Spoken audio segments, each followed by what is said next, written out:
Olá a todos, sejam muito bem-vindos a mais um vídeo do canal do Instituto do Movimento da Tradição Teonomista Reformada Brasileira. E agora, esse vídeo é o primeiro da série intitulada A Lei de Deus no Novo Testamento. Hoje vamos explorar como Jesus Cristo, o Rei e Legislador, relaciona-se com a lei de Deus e como ele a reafirma, interpreta e aplica em seu ministério. Ao longo deste estudo, veremos que a lei não é apenas um código antigo, ela se revela como um reflexo da própria justiça de Deus, expresso plenamente em Cristo. Compreender o papel da lei à luz do ensino de Jesus é fundamental para nosso entendimento sobre a ética, a moralidade e a vida no reino de Deus. No Sermão da Montanha, Jesus deixa claro que não veio para abolir a lei ou os profetas, mas para cumprir uma declaração que frequentemente é mal compreendida.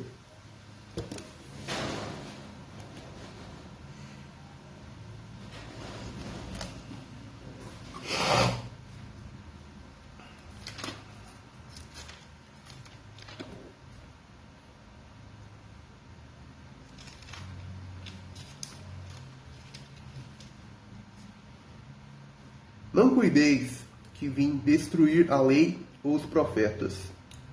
Não vim abrogar, mas cumprir. Porque em verdade vos digo que, até que o céu e a terra passem, nem um jota ou um tio se omitirá da lei, sem que tudo seja cumprido. Pois bem. Então, a palavra grega utilizada para cumprir é plerosai, que implica em completar, encher, manter e continuar em vigor.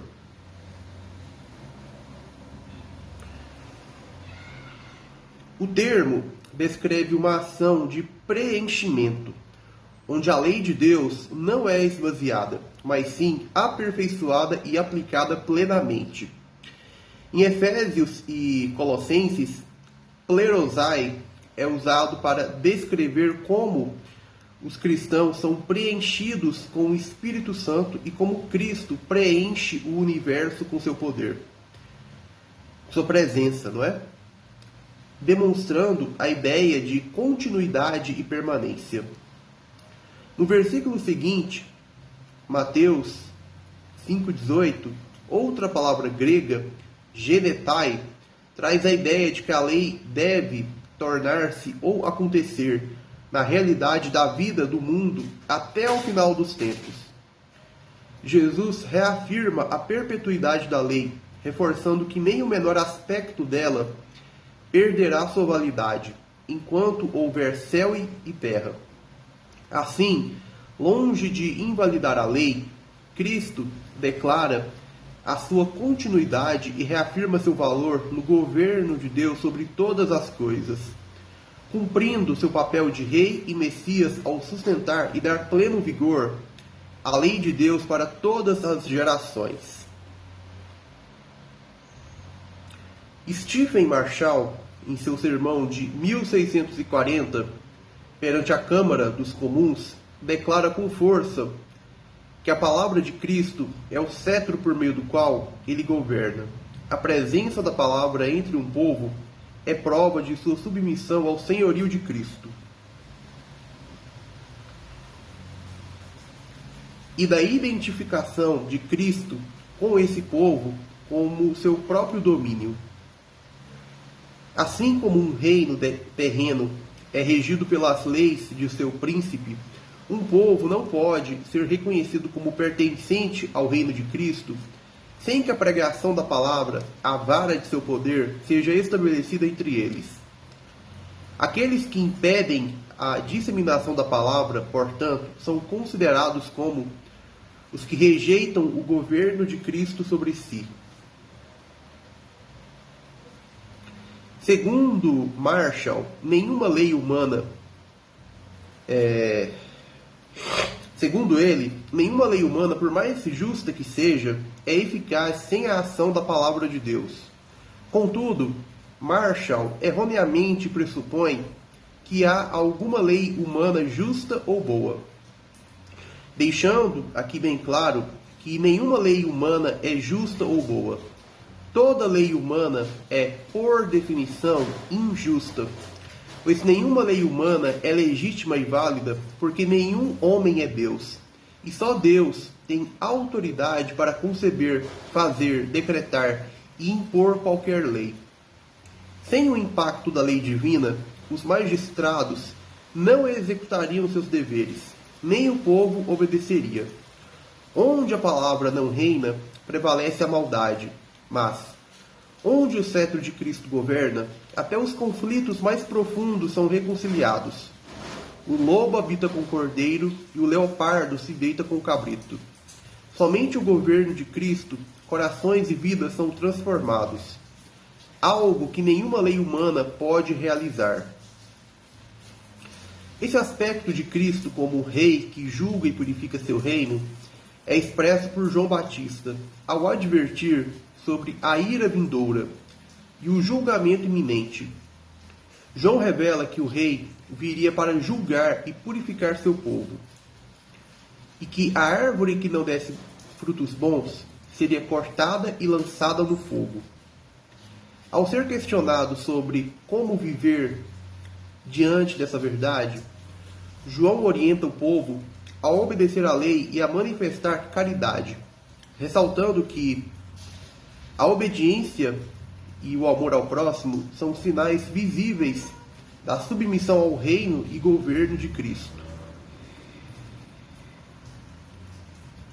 A tentação de Cristo evidencia uma luta central em torno da lei de Deus. Cada proposta de Satanás exigia uma ruptura com a dependência de Deus e um comprometimento com a vontade própria, desafiando a lei como fundamento último. Em resposta, Jesus citou passagens da lei. Deuteronômio 6,16, 8,3, 10,20, afirmando a direção histórica em conformidade com a vontade de Deus, não com a do homem. Essa atitude não só revela Cristo como rei fiel à Torá, mas também o destaca como o governante em autoridade sobre o mundo espiritual. Demônios reconhecem essa realeza e poder quando ele os expulsa. Lucas 4, 31 a 37, Isaías 49, 7. Ao se autodeclarar filho do homem e senhor do sábado, Mateus 12, 8, Marcos 2, 28, Lucas 6, 5, Jesus mostra que a lei do sábado e todas as demais estão sob sua soberania. O Sermão da Montanha revela Jesus como legislador supremo e rei. Ao declarar a lei de um monte, ele faz uma clara referência à lei dada a Moisés no Sinai. Contudo, declara-se maior ao afirmar "eu vos digo", em vez de "assim diz o Senhor", Mateus 5,18. Além disso, como em Deuteronômio Deus anuncia maldições e bênçãos, no sermão Jesus pronuncia as bênçãos ou bem-aventuranças, que delineiam o caminho de vida e plenitude sob seu reino. Mateus 5, 3 a 11. Ele se estabelece como fonte de toda a lei e de todas as bênçãos, sendo o novo padrão pelo qual todos os homens serão julgados.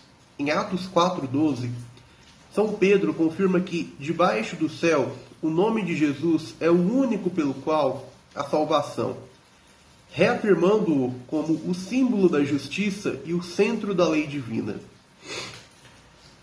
Como Rei soberano, Jesus destaca a importância de observar e ensinar até mesmo os menores mandamentos, revelando que a obediência plena à lei é necessária para quem deseja ser considerado grande no reino dos céus. Mateus 5, 19 a 20. Sua advertência de que a justiça dos seus seguidores deve exceder a dos escribas e fariseus enfatiza que a lei de Deus não é apenas uma norma externa, mas uma expressão viva da vontade de Deus, penetrando nos atos e no coração. Nessa perspectiva, Jesus apresenta-se não apenas como legislador, mas como aquele que determina as consequências da lei, afirmando assim sua divindade e autoridade absoluta sobre as bênçãos e maldições. Jesus amplia o entendimento da lei, abordando questões que vão além das práticas externas para a essência moral. A ira injustificada é vista como homicídio no coração, Mateus 5, 21 a 24. E o adultério é condenável tanto no ato quanto no pensamento, Mateus 5, 27 a 28. O divórcio é regulado sob a lei bíblica, desafiando os costumes permissivos da época, Mateus 5, 31 a 32. E o terceiro mandamento é reforçado contra o uso leviano de juramentos, Mateus 5, 33 a 37. Diante de poderes estrangeiros ou hostis, diante de poderes estrangeiros hostis à lei de Deus, Jesus instrui seus seguidores sobre a prática da lei, mesmo sob opressão, demonstrando que o amor é a expressão última da lei, mesmo em relação aos inimigos. Mateus 5, 38 a 48. Além disso, Jesus fala sobre a caridade, a adoração e a oração, reforçando que todos esses atos devem partir de uma obediência sincera e interior. Mateus 6, 1 a 23. Dessa forma, ele apresenta uma lei que exige uma renovação completa da mente e do coração, conforme o reino dos céus. Jesus, ao ensinar sobre a confiança no governo de Deus, o Rei, enfatiza que a fé autêntica exclui a preocupação excessiva com as necessidades diárias, pois Deus conhece e supre todas as carências dos seus filhos. Mateus 6, 24 a 34. A dúvida quanto ao seu cuidado é sinal de pouca fé e contraria o reconhecimento da soberania divina sobre a criação e sobre aqueles que pertencem ao seu reino. Mateus 6,30.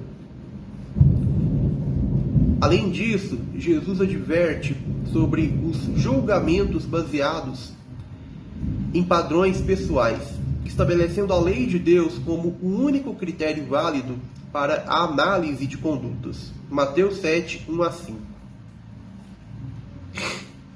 Jesus lembra que, ao julgar, devemos nos lembrar da fidelidade de Deus, que cuida de nós com mais zelo que um pai terreno, provendo e orientando segundo o que é justo e necessário. Assim, a confiança e a submissão à lei divina garantem que nossos julgamentos sejam fundamentados em seu governo justo e misericordioso. A prova de pertença ao reino de Deus está na obediência às palavras de Cristo. Construir a vida sobre seus ensinamentos, que são a rocha, um símbolo antigo para Deus, é o caminho para a segurança eterna. Enquanto construir sobre qualquer outra base leva ao desastre espiritual. Mateus 7, 24 a 27. Esta imagem é uma advertência clara. A firmeza espiritual depende da obediência à palavra lei de Cristo. Os ouvintes de Jesus ficaram maravilhados porque ele ensinava com autoridade, em grego exousia, que significa poder de escolha e direito legítimo de legislar e governar. Mateus 7, 29. Em contraste com os escribas, Jesus não falava como um mero intérprete da lei, mas como seu próprio autor e legislador. Ele é a lei encarnada, o princípio de bênçãos e maldições, cumprindo em sua pessoa a essência de Deuteronômio 28. Como Deus encarnado e o caminho, João 14:6, Jesus é a própria fundação moral e espiritual da aliança e a fonte de vida para todos que nele creem. Os líderes religiosos da época, especialmente os fariseus e governantes, compreenderam as implicações do ensino de Jesus em relação à lei com uma percepção mais afiada que a do povo e até mesmo dos discípulos. Jesus se declarava não apenas defensor da lei em sua força plena, mas também seu verdadeiro legislador, uma postura que contrastava com a interpretação mais flexível que os fariseus aplicavam. Como resposta, esses líderes tentaram embaraçá-lo em situações que pudessem manchar sua reputação como mestre e defensor da lei. No caso da mulher adúltera, eles buscaram colocar Jesus em uma posição difícil, obrigando-o a escolher entre a misericórdia e a aplicação rigorosa da lei de Moisés, esperando assim que ele tomasse uma decisão impopular. João 8:11. Ao abordar os impostos, tentaram comprometê-lo com uma posição que, aos olhos da multidão, poderia parecer uma traição à lei ou a submissão ao governo romano. Mateus 22:15-22, Marcos 12:14, Lucas 20:22. Os saduceus, por sua vez, usaram a doutrina da ressurreição e a lei do levirato para tentar desmoralizar Jesus e a veracidade da lei, mas foram confundidos pelo conhecimento profundo de Jesus das Escrituras. Mateus 22:23-33. Esses constantes desafios visavam desacreditá-lo como campeão da lei, uma vez que as reivindicações de Cristo expunham a corrupção e a perversão legal dos líderes da época. Diante dessa postura oposicionista, Jesus pronunciou maldições contra esses líderes no Sermão da Montanha e, de maneira direta, em Mateus 23, onde denuncia os perversores da lei. Essa maldição previa que sobre esses líderes cairia o peso do julgamento de toda a injustiça praticada, desde o sangue justo derramado sobre a terra. Mateus 23:35. Esse julgamento é descrito como um dos mais severos da história, trazendo uma tribulação como nunca houve. Mateus 24:21. Reafirmando que o rei, a quem todo o poder foi dado no céu e na terra, Mateus 28:18, exerce pleno controle sobre as bênçãos e maldições, recompensando os fiéis e condenando os que se opõem ao seu reino e à sua lei. Para o povo da aliança, Jesus é a bem-aventurança, a personificação das promessas de bênção, enquanto para seus inimigos, ele é o juiz cuja autoridade impõe a punição total. Essa dualidade entre bênçãos e maldições, bem como a autoridade suprema de Cristo, enfatiza que a fidelidade à sua lei traz vida, mas a resistência resulta em destruição. Bem, encerramos aqui nosso primeiro vídeo da série A Lei de Deus no Novo Testamento. Vimos que Jesus reafirma a lei com autoridade divina, ensinando como ela se aplica não apenas às ações exteriores, mas ao coração e às intenções humanas. Como legislador supremo, ele nos chama a uma obediência que ultrapassa a dos escribas e fariseus, e a construção de nossas vidas sobre a rocha de sua palavra. Cristo, em sua perfeição e soberania, é o caminho, a verdade e a vida, a encarnação da lei e o fundamento de todas as bênçãos. Bom, continuaremos a explorar essa temática em nossos próximos vídeos. aprofundando ainda mais nossa compreensão sobre a relevância da lei de Deus para o cristão hoje. Não perca. Deus abençoe e até a próxima. Obrigado por ter assistido até aqui. Curta, deixe o like, comente e compartilhe com outras pessoas. Bom, obrigado e até o nosso próximo encontro.